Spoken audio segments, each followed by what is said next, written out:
Hi guys, welcome back to my channel. Sometimes I talk about makeup, other times I do whatever I want. Today is not going to be about makeup. I'm Gary. Welcome. If you haven't subscribed to my channel, give this video a thumbs up. If you like Storytime videos, you can also follow me on Instagram and Twitter, Orbiting Live. You can see all my pictures and other stuff I discuss. You can also contact me there and we can have a good old time discussing all these topics and things going on. You can also leave me a comment below. I love talking with everybody, so please feel free to subscribe and follow me on all my social medias. I would greatly appreciate it. So, for today, I decided to do something a little different. We've had a lot of drama going on in the beauty community with a lot of questionable things. So there's this whole Tati versus James Charles. It's not really versus, but it's just a lot of stuff has been going on. So I've seen a lot of comments and things about James and a lot of comments and things about Tati as well. So I've seen a lot of people talk about they question whether some of James Charles's actions would, affect the gay community and makes the gay community look bad and things like that. And there are some people that are coming on justifying and sticking up for James and some of the stuff that he does. And I don't know. These are all like really young people who have a different mentality about things. So I kind of want to do a story time and talk about my experiences growing up being a gay man. I'm 41. I'll be 42 in July. I'm a Leo. What? Leo's in the house. So I kind of wanted to talk about that just a little bit and then tell you my opinions on some of the stuff going on and maybe shed some light on what could be considered different opinions from someone who's a little older in kind of in the beauty community, someone who's enthusiastic about makeup and loves makeup, follows a lot of makeup stuff. So let's just jump right into it.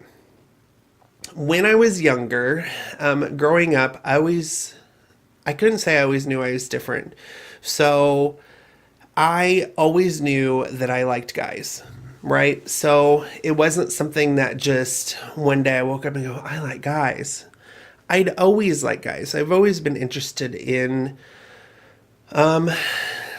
kind of, I wouldn't say girly stuff, but I had certain things that I really liked. I've always liked bright colors. I always liked creative things.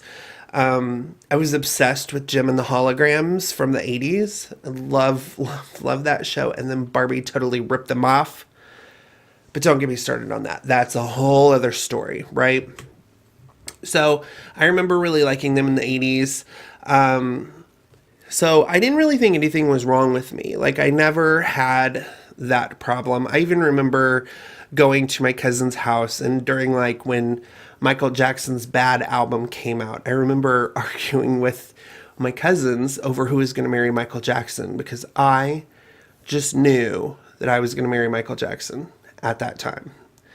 And it was at that point when one of them said, "You're a boy, you can't marry another boy."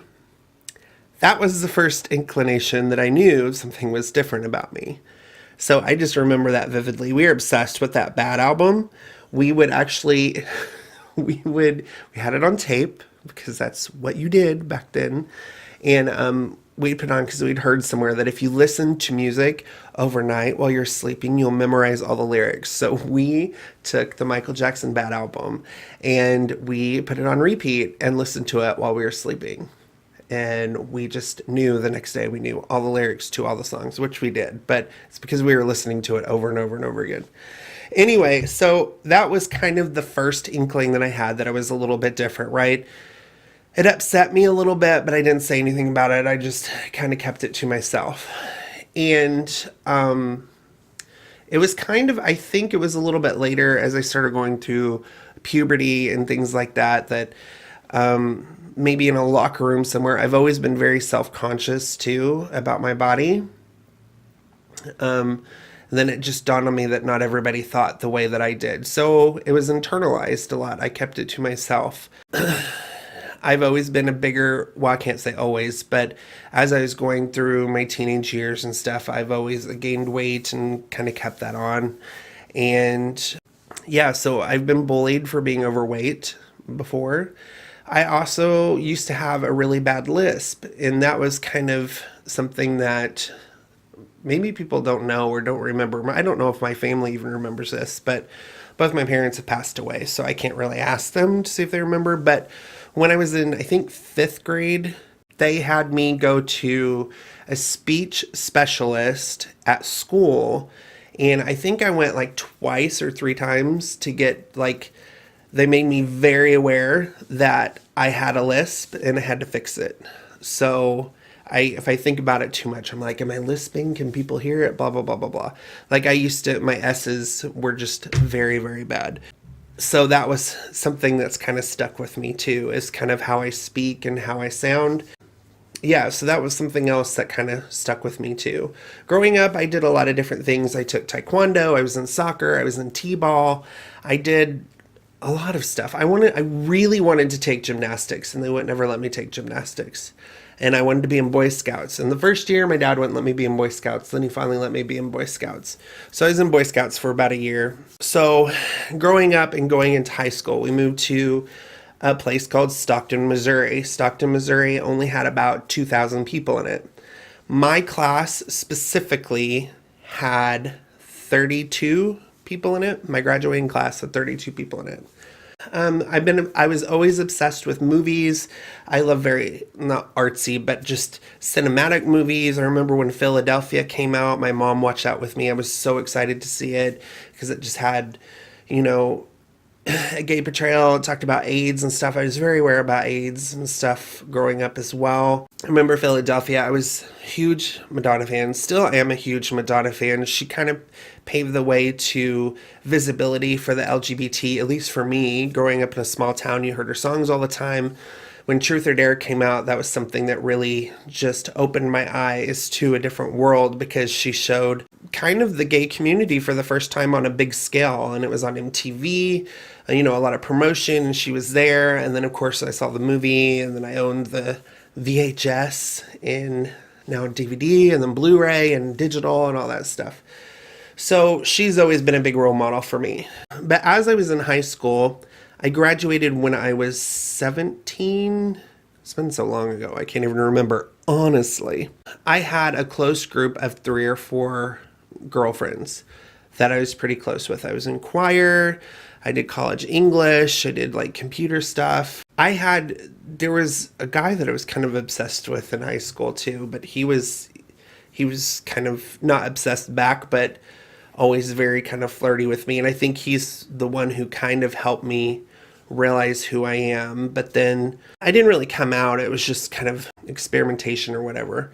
And it was nothing like sexual. It was just weird. It's a whole other thing. But anyway, finally, when I was a senior, I realized that I needed to tell my friends, because I'd watched the movie Threesome, which I still love that movie. I need to watch it again. It has a really good soundtrack too. But I remember watching that, and I finally was like, this is me. This is, it has to do with a guy that's asexual or leaning more towards gay or what have you, and their attraction there. So by this time it's 94, 95, roughly in there. I don't know.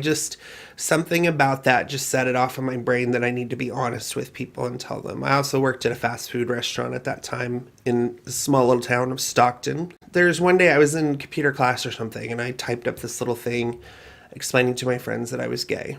And then I had this other friend who asked me if I knew any people of color, and asked, what I thought about it. And she wasn't trying to be mean, but she said, she asked me if I was racist at that time. And I remember writing her back saying, I just started this whole coming out process. And I wrote her back and I said, I don't feel like I have any room to be racist because I'm gay. And I just feel like, I wouldn't want that on anybody to feel any sort of way. It's 2 completely different things. Trust me. I was like 16, 17 at the point, but my brain, that's the way I thought. So I came out to those. That one girl wasn't in my school, but the 3 or 4 girls in school I came out to. Several of them, 2 of them were okay with it. Of course, it's an adjustment to get to know somebody, especially in a small town when you don't know anybody like that. By the end of that day, my entire school knew that I was gay. I'd been bullied off and on before then, too. Yeah, it was very strange because I came out to them because I wanted them to know. And also, the last half of my senior year, I only had 2 classes I had to go to because I was working. So I didn't really have to be at the school for very long at all. I came out, and then one of the girls had a problem with it and decided in her next class, she decided to tell the entire class. Being in a small town, you can bet that that's, not something people really want to talk about when you're 16 or 17. Oh, gasp. Like now it would be different, I think, just because of social media and, kids are a little more accepting, but there's still a lot of hate out there. It made me very nervous to go to school. I had one of the girls tell me that happened. And when I went to school the next day, I was called into the counselor's office. And the counselor, I would hear cackles. I was in choir, and I heard they said, oh, they want to see you in the counselor's office. And I heard some guy behind me say, oh yeah, it's because he's gay. And in my yearbook, I was voted most likely to appear on Oprah in 20 years. Yeah, that's kind of what they thought about that. I went to the counselor's office, and in that office, she told me, I just want to let you know, I appreciate you being honest with who you are. And she said there was a girl who you're friends with who came to me, and she has a real problem with it, and she doesn't believe that way. And I didn't say anything. I was just listening to her. She doesn't agree with it, and she just feels like it's wrong, but she said, there's nothing wrong with you. She said, one of my best friends is a lesbian. Of course, she had to say, I'm not a lesbian, but one of my best friends is a lesbian. And she said, this school will not tolerate any hatred. And she said, I've already spoken to the superintendent and the principal, and if anybody harasses you or gives you any problems, let us know. They will be expelled immediately. It's kind of like, I was pretty shy in high school, so I wasn't one to make a lot of trouble or anything like that. I was very goody two shoes. So I was kind of like, oh my gosh, why would I do that? So that kind of came as a shock to me. And it did make me feel better that I had someone, of course, I was like, I'm not going to talk to this lady about my feelings or whatever. I don't even know her. Yeah, so I kind of came out. And then what was funny is after that happened, I had people come up to me in one of my classes, and I had several people ask me point blank, so I heard you came out, are you gay? And I was brave enough to say, yes I am. And several of them said, you know what? I don't know anything about that, but I think it's great that you are being true to yourself and being way more honest about yourself than half these people in the school. And these are people I don't even talk to, and they're kind of I had a couple popular people kind of tell me that stuff, and that made me feel good. But I don't know, I kind of went through unscathed because it was my senior year, but I did know that I believe I was one of the first people in that high school ever to come out of the closet kind of publicly. So that was kind of a new learning experience for me. Going on, once you get out of high school, things are a little different, and you move away, you go to a bigger city around here anyway. You find your tribe sort of thing. Oh, and then coming out to my parents, after that incident, I think it was the next day when I found out the whole school knew, I knew I had to tell my parents. So I went home, and my mom was home by herself. My dad was at work. My older brother was in the military, and my little brother was at school. So I sat on the couch, and I had a pillow in my lap, and I told my mom I needed to talk to her. And she just sat there, and she said, okay. She knew it was serious because she could tell by the look on my face. And I sat there and held that pillow, and I laughed. I laughed and laughed and laughed, like nervous laugh. I laughed for like 30 minutes. And I finally just said it. I said, I'm gay. And I just felt like I had this huge weight lift off from my shoulders. I'm serious. And people say that. It really felt like I had been carrying around 50 to 100 pounds of weight on my shoulders, especially with coming out and all that stuff. And it just was lifted after I told her. She started to cry, And she said, I love you no matter what. And of course, she had questions. She asked me if I acted on it. And of course, I was like, Mom, no. Like, I'm not going to talk to my mom about that stuff. So she cried. She gave me a big hug and she said, do not worry about it. She said, I'm so thankful. She said, I knew this day would come eventually. Of course, in my wall, in my bedroom, I would cut out pictures of celebrities, make these huge collages, and I had my whole room was covered in these collages of like half naked men, like Marky Mark from Mark Wahlberg when he was the Marky Mark in the Funky Bunch. And I had like Tori Amos, and I had Madonna, and I had Drew Barrymore, and I had Sharon Stone, and I had like a lot of like sexy guy pictures from Calvin Klein models and stuff. So I made all these collages and I had friends make collages with me and my whole room was like that. She always knew. And she said, what's funny is she didn't remember this.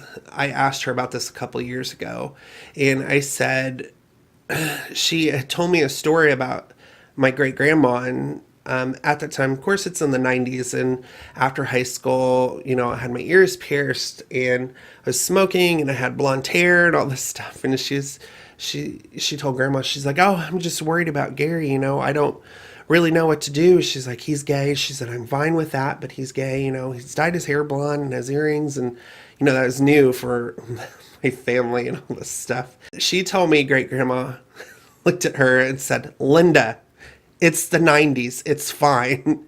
And she told me that story and that has stuck with me. She didn't even remember telling me that story, but to me that was hilarious. So she did wind up the next day. So I did feel better. Of course, my dad didn't know at the time. So I went to bed and in the morning, Mom knocks on my door, comes in. She's like, honey, I've got breakfast made if you want to come down. She made breakfast occasionally. And I said, okay. And then she said, oh, by the way, I told your father. She leaves the room. And I'm like, oh my God, I don't want to deal with this. So I go downstairs and she's in there just cooking, not saying anything. Dad's on the computer. And I said, good morning. I went and gave my dad a hug or whatever. And he couldn't hardly look at me. He's just like, hi, how are you? Blah, blah, blah. Like, just really short sentences. Like, I love you, blah, blah, blah. That's all he said. And it was just really awkward. And I just looked at them both and I said, I'm going back to bed now because I'm tired. And so I went back upstairs, went to bed. He eventually came around. And it's hard to hear when you come out to your parents. If you're a parent, I'm sure you may know it's coming. But it's hard to hear when one of your kids has to tell you that. But it's their life. It was my life. I mean, I had to live my truth. And I think most people need to live their truth, whatever it may be. I was very lucky that they were very accepting. Not to say that there wasn't some issues. My older brother had a hard time with it for a while. And I remember I'd been out for a year or two and he had a hard time grasping it. And a lot of people do. But I remember specifically, I think I was dating somebody. I don't know if I was dating at that time. But I had to go to his apartment. He had moved to Springfield, which is the bigger city from Stockton. I had to go. I was borrowing his stereo or something. I can't even remember. And he wrote me this really long letter, and I wish I still had it. During the time, I don't know if you know who Andrew Cunanan is. He was this guy who preyed on gay men, and he is the one who killed Gianni Versace, the designer. So that was kind of going on. It was on the news a lot. And he wrote me this beautiful letter about, he didn't want me to read it while I was there. He said, yeah, you can borrow my stereo because I was like DJing at a dance or something. I need to borrow his stereo. And he gave me this letter and I read it and I cried because he basically said after watching all this, he doesn't say that he understands it. But he says he doesn't understand how people could be so mean for no reason. And it just really hit home with him that it's dangerous. And he said he was scared for me because of the way the world was at the time. And, I always saw the brighter side of stuff, but there is a lot of negative out there too. But he said, had he known through high school, he would have, stood up for me more and fought for me. And I told him later, I said, it wasn't your battle to fight, but I appreciated this sentiment that he put forth in that letter. It was very touching. So ever since then, he's come around a lot. Both my brothers have come around a lot. My little brother always was more accepting. Of course, unfortunately, he kind of had to deal with a backlash at school because he's 3 years younger than me. So after it came out, of course, he was still going to the school. So he kind of got a lot of that himself. And I apologized to him for that. But he said, he's never thought negatively about me, especially the crap that he dealt with. He said that, it made him realize that the stuff that he was dealing with, he knows I had to deal with it 100 times worse. He just understood. He knew what I'd went through. And I will say, a big FU that I gave to the school too about being true to myself. So prom, when it happened, I was already out at that time. One of my friends, I decided to be her date or whatever at prom. Because I love Madonna, and a Vogue had been out for years or whatever, and I knew the whole Vogue dance from the video. So the girl's like, one of my friends is just like, hey, if we get him to play Vogue, will you Vogue? And I'm like, oh my God, no, I'm not going to do that. Like, I don't like half these people or whatever. But they said, you have to do it. If I request it, you have to do it. And I said, fine. And it was funny because in the 90s, and I don't know if I talked about this on this channel, but I had a teal jacket. Of course, I had the black lapels and all that stuff. And it was very on trend for the 90s to have like these bright colors. I was the only person at that prom that had a colored jacket. And I'm still proud of myself for having that colored jacket. Everyone else had black or white. And I like black or white, but I wanted to be different. Anyway, so they played Vogue, and I Vogued. And some of these popular girls were like, oh my God, the whole dance floor cleared. I was there. I did not look at anybody but my like 3 or 4 friends. But everybody was watching as I was doing it. And I got a standing ovation after it. And I remember one of the guys came up to me in the middle of it, and he said, are you an effing the F word? Right in the middle of it. And I said, so what if I am? Who cares? And he just backed up and like huffed and walked away. It was funny because his sister was trying to dance beside me while this was happening because everybody's attention was on me. So there's a couple of people who wanted attention on them. But anyway, it was just funny. And then my brother had said after that happened, there were people who were like, oh, your brother was so cool. You should have seen him at the prom and all this stuff. So he's like, I was kind of proud because he had a lot of people sticking up for me because they thought I was pretty cool after that. Cool. For the 90s anyway. So that's kind of roughly my coming out story about how I came out. There was a lot of battles that I had to deal with, and there's still a lot of battles to this day. People's perception on what it is to be gay and what comes with that is a big issue. Still is. I mean, we've come a long way, but there's still a long way to go too. So I'm sitting here thinking like I just told this whole story, and I know it's a pretty long video. So I'm going to split this up into 2 parts because I've kind of told my coming out story and kind of how that shaped me and my family and what I dealt with growing up, as far as, having to deal with people at school who didn't appreciate me and some of the stuff I dealt with as far as being overweight and things like that. But this video is really long, so I want to leave this as just my coming out story. So in my next video, I'll talk about kind of the drama that's going on and some of my experiences in the gay community and some of the things that I see going on and address some of that stuff from like an older gay man's perspective and what I think some of my experiences and things like that. So I hope you enjoyed this video. This is kind of my coming out story, and Pride's coming up in June, so I thought it was a good time. I did my Pride mask. Be sure to check out my last video to see my Pride mask. I hope you enjoyed this. I know it was a little different, but I wanted to share with everybody a little bit about myself and what I had gone through. I mean, I have so many stories growing up, but that's just kind of a rough estimate of my life coming out journey. Oh, and I didn't talk about churches, so I'll talk about churches real quick. So my parents weren't really religious. Like they never made us go to church. But when I was in high school trying to figure myself out, I went to church on my own. So this is before I came out. So 15, 16, of course, in that town, everybody went to church. I went to a Baptist church and a Pentecostal church. And I started at the Baptist church. And I went there for a year or two with the youth group and everything. I was into Christian music and I really enjoyed my time there. What's funny though, so a lot of these churches preach against homosexuality. It's a sin and it's wrong. Every time they did, I would always feel so bad about myself. And I would go home and I would just pray and pray and pray and pray that I wouldn't be this way.